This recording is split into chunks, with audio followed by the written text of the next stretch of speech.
Magandang araw mga ka-movie recappers. Welcome muli sa ating channel kung saan binibigyan natin ng mas insinang pagbabalik tanaw ang mga pelikula mula noon hanggang ngayon.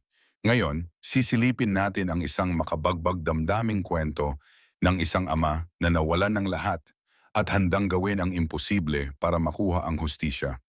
Ang pelikula nating tatalakayin ay The Foreigner, 2017, na pinagbibidahan ng legendary action star na si Jackie Chan at kasama rin ang veteranong aktor na si Pierce Brosnan. Handa na ba kayo? Umupo na kayo, mag-relax at samahan ninyo akong ikwento ng detalyado, frame by frame, ang pelikulang ito na puno ng suspense, drama at matitinding eksena ng aksyon. Sa unang bahagi ng pelikula, ipinakikilala sa atin si Ngoc Min Kwan, Jackie Chan, isang simpleng negosyanteng insik na matagal nang naninirahan sa London. Isa siyang ama na nag-iisa na lang ang kasama sa buhay, ang kanyang anak na si Fan. Makikita natin sa mga unang eksena na isang ordinaryong araw lang ito para kay Kwan. Naghahanda siya para ihatid ang anak sa paaralan. Tahimik lang ang kanilang buhay, walang anumang bakas ng karahasan o misteryo. Mapapansin ang pagmamahal at pag-aalaga ni Kwan sa kanyang anak. Subalit biglaang nagbago ang lahat nang mangyari ang hindi inaasahan. Habang nasa loob ng isang butik ang kanyang anak, isang malakas na pagsabog ang yumanig sa buong lugar. Sa isang iglap, winasak ng bomba ang gusali. Ang masakit, kabilang sa mga nasawi ang kaisa-isang anak ni Kwan. Makikita dito ang sobrang sakit ng kanyang naramdaman. Ang dating tahimik na buhay ay biglang nagdilim. Hindi na niya muling makikita ang kanyang pinakamamahal na anak. Ang bombang ito ay kagagawa ng isang grupong terorista na nagngangalang Authentic IRA, isang breakaway faction mula sa dating Irish Republican Army. Dito nagsisimula ang sentro ng pelikula, isang ama na nawalan ng lahat at handang ipaglaban ang hustisya kahit ano pa ang kapalit. Sa puntong ito, ipinakita kung paano nagsumikap si Kwan na humingi ng impormasyon mula sa pulisya at mga autoridad. Ngunit gaya ng madalas na nangyayari, puro pangako at mabagal na proseso ang ibinigay sa kanya. Lalong lumalim ang sugat sa puso ni Kwan nang makita niyang tila walang konkretong hakbang na ginagawa ang gobyerno upang hanapin ang mga responsable. Kaya nagdesisyon siya mismo ang gagalaw. Unang target niya ang isang mataas na opisyal ng gobyerno sa Ireland, si Liam Hennessy, Pierce Brosnan, na may connection sa dating IRA. Naniniwala si Kwan na si Hennessy ang may alam kung sino ang nasa likod ng pambobomba. Pumunta si Kwan kay Hennessy upang humingi ng pangalan ng mga responsable. Subalit paulit-ulit siyang tinanggihan at pinapalayas. Ngunit si Kwan hindi sumusuko. Sa bawat pagbalewala sa kanya, lalong tumitindi ang kanyang determinasyon.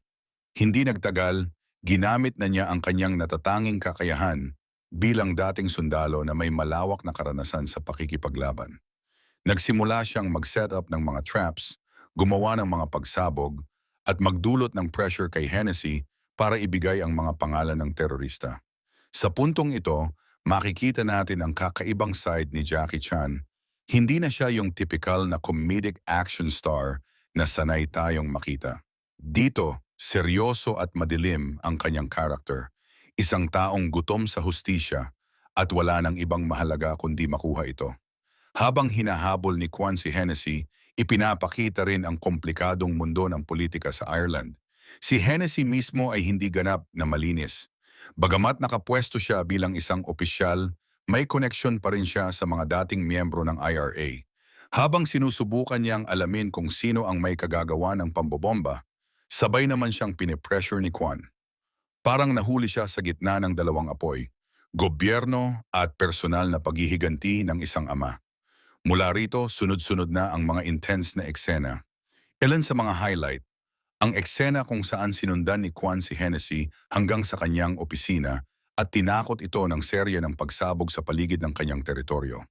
Ang laban sa kagubatan kung saan ginamit ni Kwan ang kanyang survival skills laban sa mga tauhan ni Hennessy.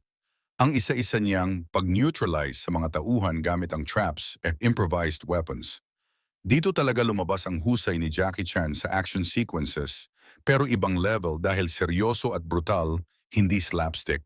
Unti-unti, Napipilitan si Hennessy na aminin kung sino talaga ang nasa likod ng pambobomba.